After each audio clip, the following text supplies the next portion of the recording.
जय माँ महालक्ष्मी राधामोहन टीवी आपण मानकु स्वागत करुछि।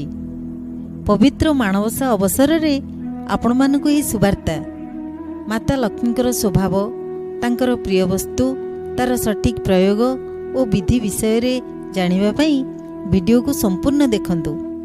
चैनल को लाइक शेयर सब्सक्राइब करी डाहाण पटे थिबा बेल आइकन को दबांतु। आसंतु देखिबा लक्ष्मी रहस्य भाग 3। बंधुगण, माता लक्ष्मी चंचला केउठारे स्थायी और स्थिर नुहंती।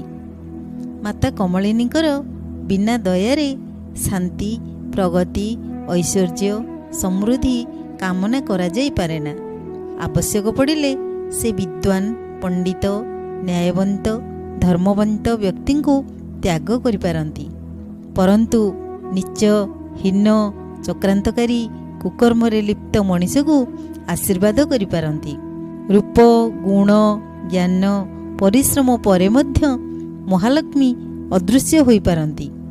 कुल गोत्र सौंदर्य वंश परंपरा धर्मनिष्ठ एकाग्रता विद्या बुद्धि केही तांको अटकई पारंती नहीं।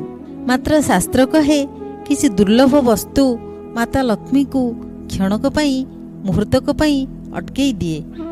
से क्षणक बा मुहूर्त ही मनीषर दुर्भाग्य को सौभाग्य बा महाभाग्य रे परिणत कराई दिए।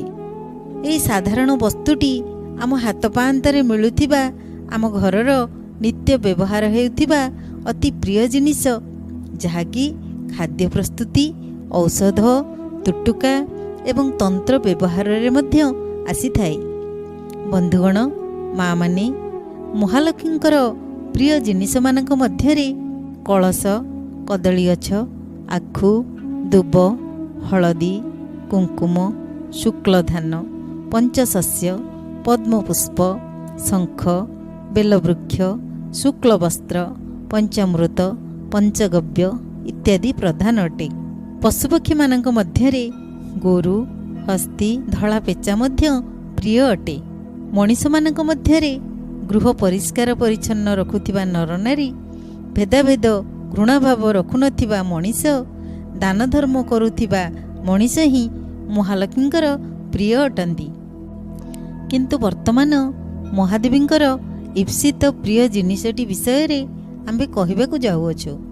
सेही भाग्य उदयकारी जिनिसटी हेला आमर प्रिय हलदी। आसंतु जानिबा हलदीर सठिक और उपयुक्त प्रयोग। 1 नंबर, एही प्रिय जिनिस हलदीटी को केउ दिन प्रयोग करिबा? केवल गुरुवार दिन श्री सुदशा व्रत माणवसा इत्यादि रे सुफल मिली थाए। 2 नंबर, केउठारे ओ किपरि प्रयोग करिबा? प्रति गुरुवार दिन अल्प हलदी गुंड बा बट्टा हलदी रे घर पोछिबा। एही कर्म केवल कन्ना एवं पानी द्वारा समाहित होइथाए, जेपरि झाड़ू न लगे। किंबा केवल घरर एरुंडी बंध धोई गाधोई सारी एरुंडीर दुई पटरे किछि शुद्ध हलदी गुंड किंबा बट्टा हलदी अल्प परिमाण रे रखंतु। किंबा किछि हलदी पानी घरे एवं बाहरे सिंचन करंतु। 3 नंबर, एहा सहित घरे थिबा महालक्ष्मी फोटोचित्र रे शुद्ध हलदीर टोपाटीए लगांतु। एही हलदी टोपाटी जहाँकि महालक्ष्मी को समर्पित होईची, से टोपाटीर अंश विशेष निजे और निजर परिवारर सदस्य मानकु लगांतु। मने रखंतु, एही टोपा बाहरर अन्य कोनोसी व्यक्ति को दियंतु नहीं बा लगेई दियंतु नहीं। 4 नंबर, गृहर दांडपट बा मुख्य दरजा सह ठाकुर घर और अन्य दरजा उपरे गुरुवार दिन हलदीर टोपाटीए ओम किंबा स्वस्तिक चिन्हटीए करंतु। एवं अन्य गुरुवार दिन केवल अल्प हलदी गुंड बा बट्टारे किछि पानी मिसेई सेही टोपा ओम बा स्वस्तिक को पुनः छाप दियंतु।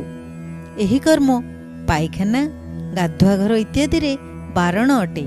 5 नंबर, गुरुवार दिन निश्चित हलदी पानी टिके पियंतु। 6 नंबर, गाधोइबा पानी रे किछि हलदी गुंड पकाई किंबा देहरे लगाई ଗାଧାନ୍ତୁ। ଏହି କର୍ମ ସହ ଘର ପରିଷ୍କାର ଓ ଶୌଚ ଉପରେ ଧ୍ୟାନ ଦିଅନ୍ତୁ। ଏହା କେବଳ ଆପଣଙ୍କୁ ନୁହେଁ, ଘରକୁ ଆସୁଥିବା ଆଗନ୍ତୁକ, ପୂର୍ବପୁରୁଷ, ବାସ୍ତୁପୁରୁଷ ତଥା ଦେବତାମାନଙ୍କୁ ମଧ୍ୟ ସନ୍ତୁଷ୍ଟ କରାଇପାରିବ। ଆପଣଙ୍କୁ ଏହି ଭିଡ଼ିଓଟି କେମିତି ଲାଗିଲା ଦୟାକରି କମେଣ୍ଟ ଦିଅନ୍ତୁ। ଜୟ ଶ୍ରୀ ମହାଲକ୍ଷ୍ମୀ।